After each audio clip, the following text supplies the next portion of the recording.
What's up, friends? I hope you've had a good start to the year.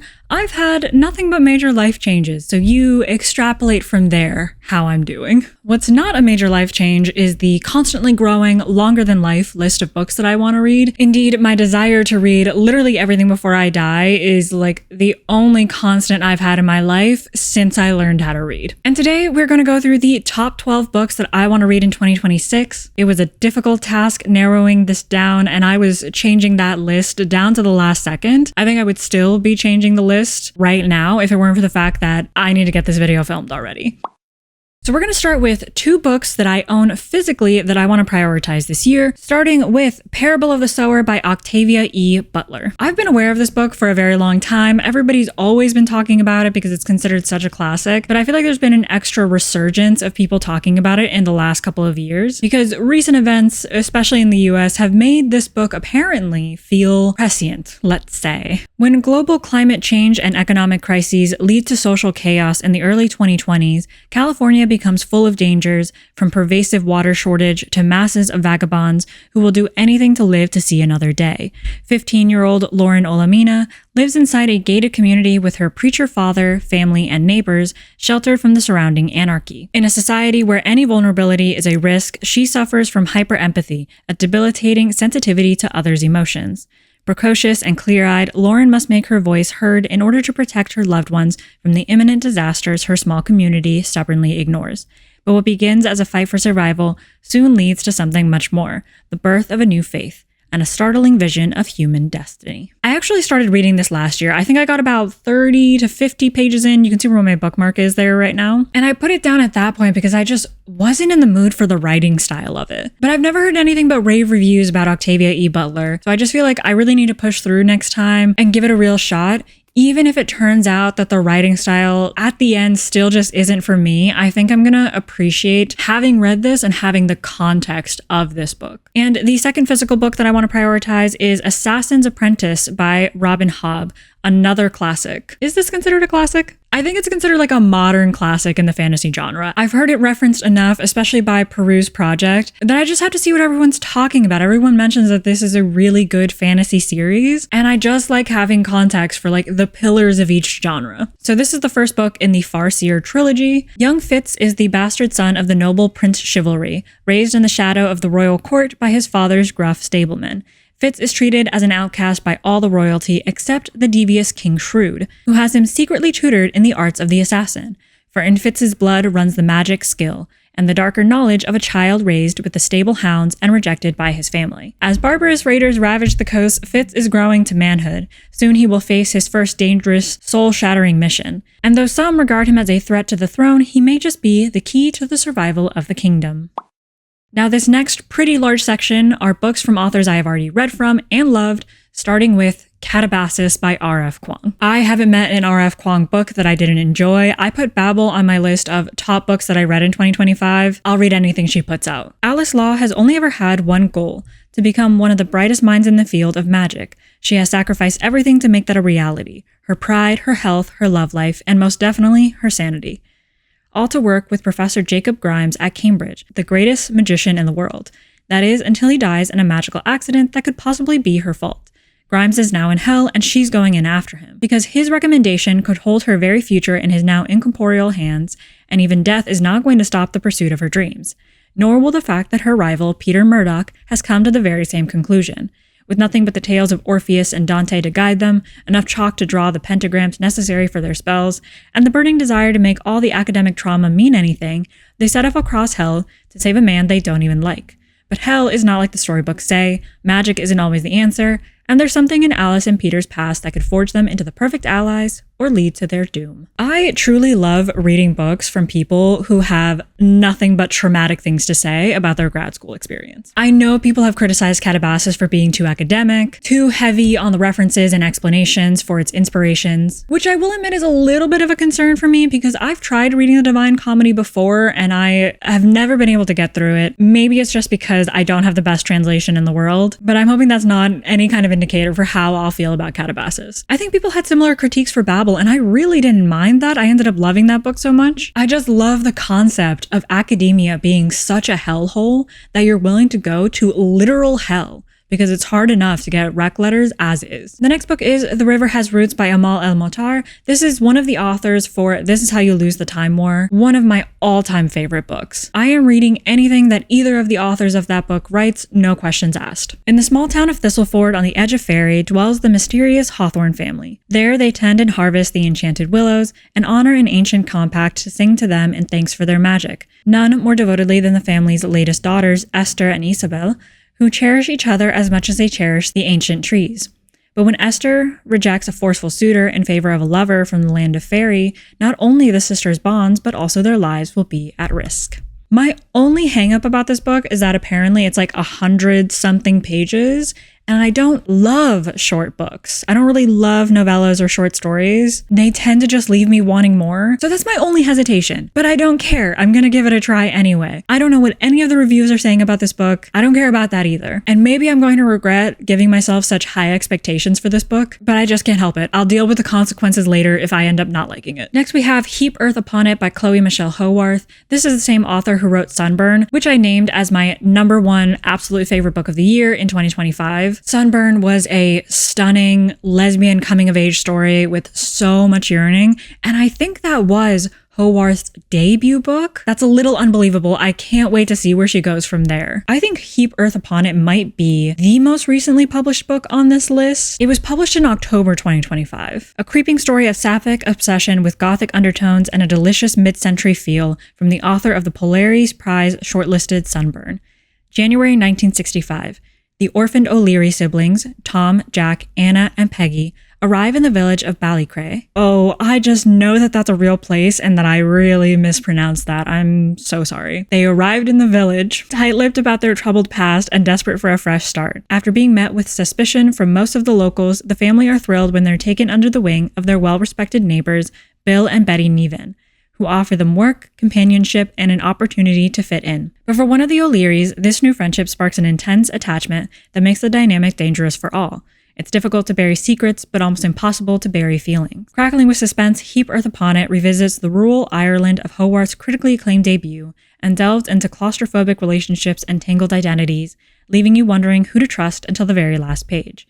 It combines the emotional intensity and slow burn sapphic obsession of Julia Armfield's Our Wives Under the Sea, which I also loved, and Kay Patrick's Mrs. S, with the unsettling gothic undertones of Daphne du Maurier's Rebecca and Shirley Jackson's fiction. The only competition Sunburn had for the #1 spot of my favorite book in 2025 was Human Acts by Han Kang, and it was a very, very close competition. Both of those books, now all-time favorite books, so of course, I had to put another book by Han Kang on the list, which in this case is The Vegetarian. I loved Human Acts so much that my immediate thought was that I need to read everything this author has ever written and has been translated into English. But then I stopped myself and I was like, no, you have to spread it out. You don't ever want there to be a moment where there is no new Han Kang book to read. That's how much I loved Human Acts. I feel like I need to savor their writing and ration it out. The Vegetarian, I think, is the book that I have heard most commonly mentioned on BookTube, even more so than Human Acts. So it felt like the logical one to put on the list. Before the nightmares began, Young-hae and her husband lived an ordinary, controlled life. But the dreams, invasive images of blood and brutality,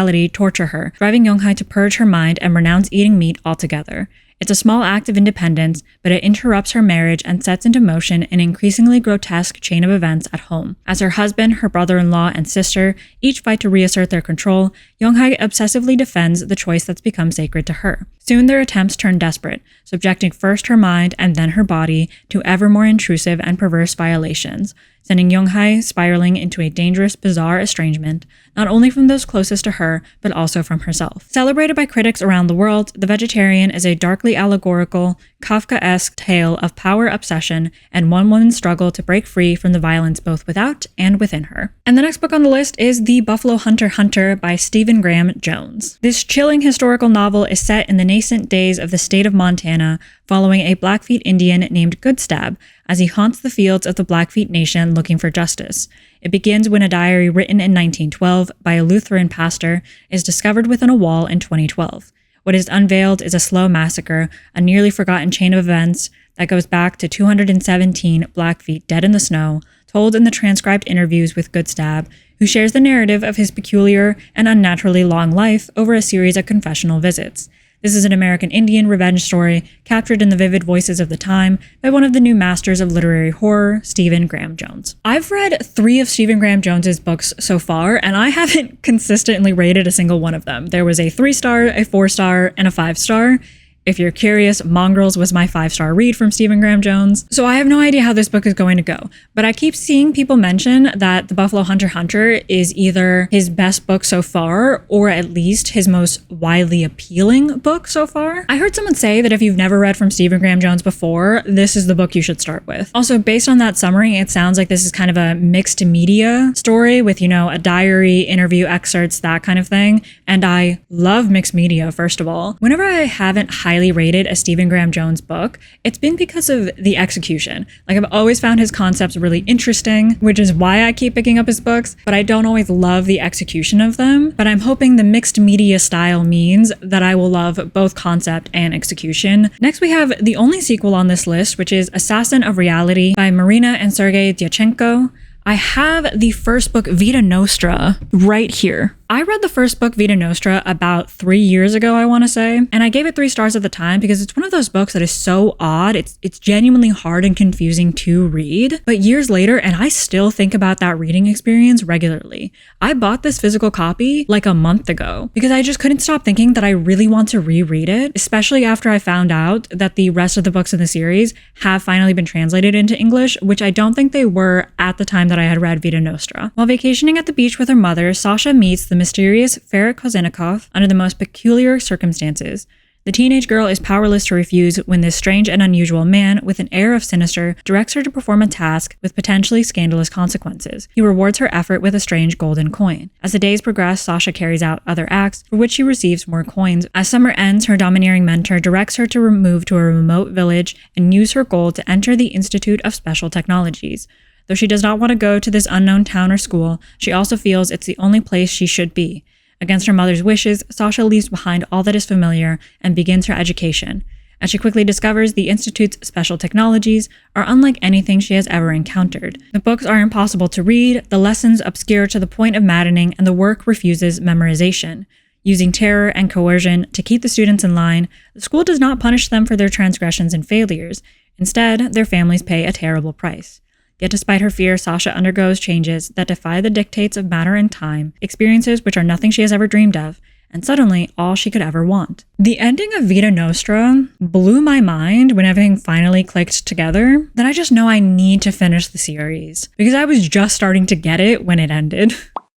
Now for the final 4 books on the list, these are all authors that are entirely new to me. Starting with One Day Everyone Will Have Always Been Against This by Omar El-Akkad. This is another book that I've seen so many people talking about in the past year, and I don't think I've heard one critique about it. One Day Everyone Will Have Always Been Against This chronicles the deep fracture which has occurred for Black, Brown, Indigenous Americans, as well as the upcoming generation, many of whom had clung to a thread of faith in Western ideals, in the idea that their countries or the countries of their adoption actually attempted to live up to the values they espouse. This book is a reckoning with what it means to live in the West and what it means to live in a world run by a small group of countries, America, the UK, France, and Germany. It will be the fire next time for a generation that understands we're undergoing a shift in the so-called rules-based order, a generation that understands the West can no longer be trusted to police and guide the world or its own cities and campuses. It draws on intimate details of Omar's own story as an immigrant who grew up believing in the Western Project, who was catapulted into journalism by the rupture of 9/11. This book is his heart-sick breakup letter with the West. It is a breakup we are watching all over the US, on college campuses, on city streets, and the consequences of this rupture will be felt by all of us.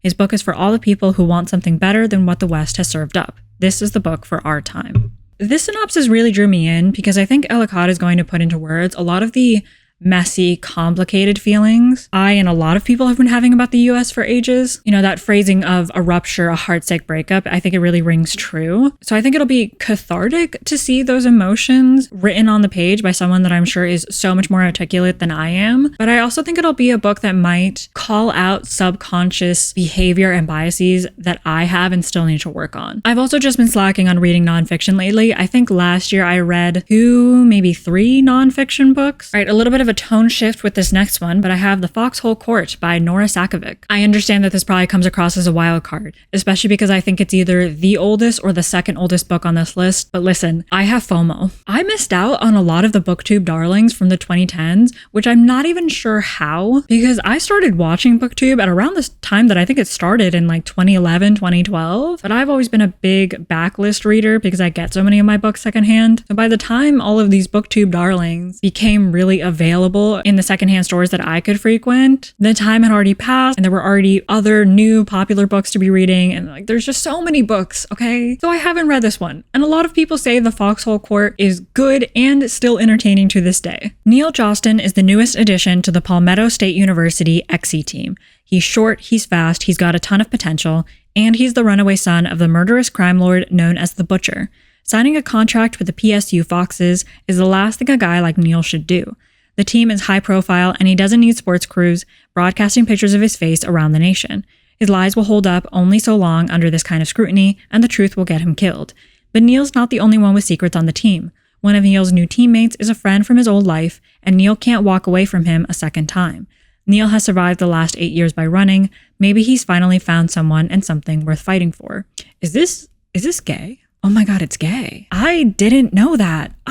That's thrilling. All right, next we have The Sword of Kaigan by M.L. Wang. High on a mountainside at the edge of the Kaiganese Empire live the most powerful warriors in the world, superhumans capable of raising the sea and wielding blades of ice. For hundreds of years, the fighters of the Kusanagi Peninsula have held the Empire's enemies at bay, earning their frozen spit of land the name The Sword of Kaigan. Born into Kusanagi's legendary Matsuda family, 14-year-old Mamoru has always known his purpose: to master his family's fighting techniques and defend his homeland. But when an outsider arrives and pulls back the curtain on Kaigan's alleged age of peace, Mamoru realizes that he might not have much time to become the fighter he was bred to be. Worse, the empire he was bred to defend may stand on a foundation of lies. Misaki told herself that she left the passions of her youth behind when she married into the Matsuda house. Determined to be a good housewife and mother, she hid away her sword, along with everything from her days as a fighter in a faraway country. But with her growing son asking questions about the outside world, the threat of an impending invasion looming across the sea, and her frigid husband grating on her nerves, Misaki finds the fighter in her clawing its way back to the surface. This book is like 600 plus pages, and I'm mentioning that because I really want to read some longer books this year, especially fantasy books this year. My attention span is shot to hell, and I think a good long fantasy might be just the thing to kick it back into shape. My best friend also read this book in 2025, and she really liked it. She had nothing but good things to say about it, so good enough review for me. And now the final book, The Passion According to G.H. by Clarice Lispector. Now this is the real wild card. It honestly doesn't sound like my kind of book. Aficionados of South American fiction as well as literary critics will welcome this posthumous translation of a nearly plotless novel by one of Brazil's foremost writers. Availing herself of a single character, Lispector transforms a banal situation, a woman at home alone, into an amphitheater for philosophical investigations. The first-person narration jousts with language, playfully but forcefully examining the ambiguous nature of words, with results ranging from the profound to the pretentious. Prehuman divine life is a life of singeing nowness. Or, the world interdepended with me, and I am not understanding what I say, never. Never again shall I understand what I say, for how will I be able to speak without the word lying for me? These linguistic games frame existential and experiential crises that Lispector savors and overcomes. Although this idiosyncratic novel will not have wider appeal, those with academic or markedly erudite tastes shall find much to savor. It's the combination of nearly plotless novel and philosophical investigations, plus the fact that it's marked as slow-paced on StoryGraph, that make me think that it's not going to be my kind of book. It's not something I would normally pick up. I don't have high hopes about giving it a 5 stars. So why is it on this list, right? I first heard it mentioned by Carrie from Carrie Can Read. She actually mentioned it on a video from her vlog channel, Carrie Cakes, where she talks about getting her spark back. And she read out this quote from the book about finding yourself and the great effort of construction that is living. And that concept just struck me. I'm currently going through 2 major life changes, and the biggest one is still yet to come later this year, so I feel like I'm going through a lot of construction at the moment. I just feel like if I read this book at the right time, it will help me get through the hard parts of rebuilding and appreciate the process for what it is. This isn't my usual kind of book, but I think we should all challenge ourselves to try different kinds of books and see what we can get out of them regardless. So those are my top 12 books to read this year. I'm going to be referring to this list throughout the year while I'm making my TBR list. Before I go, I do want to say one thing. For anyone with a keen eye who continues continues to watch my videos and is a little bit curious, this is completely irrelevant to like book content, so feel free to just stop the video now if you want to. These shelves behind me are probably going to look drastically different from video to video. My videos are actually filmed way out of order, with some of them filmed months in advance at a time. It's just the way that works for me, so I can enjoy this process of filming and editing videos without feeling the pressure of, you know, a self-imposed posting schedule. But anyway, one of the major changes I mentioned is that we're going to be doing a big move later in the year, which means my book collection needs to be really slimmed down. And I mean like slimmer than I have ever slimmed it down before. So at the time of filming this, my shelves are already in upheaval. Some later videos were filmed more in advance and they are in less upheaval. It's going to be a mess. Most of you may not notice or care, but for the curious ones out there, I wanted to give you the satisfaction of knowing what all that's about. I would be one of those people who would notice and would be nosy enough to just wonder what's up with that. Anyway, that's it from me. Let me know your thoughts on these books, especially if you think there's a best time of year to read certain ones, and comment below what your top priorities for 2026 are too. I will see you in the next one.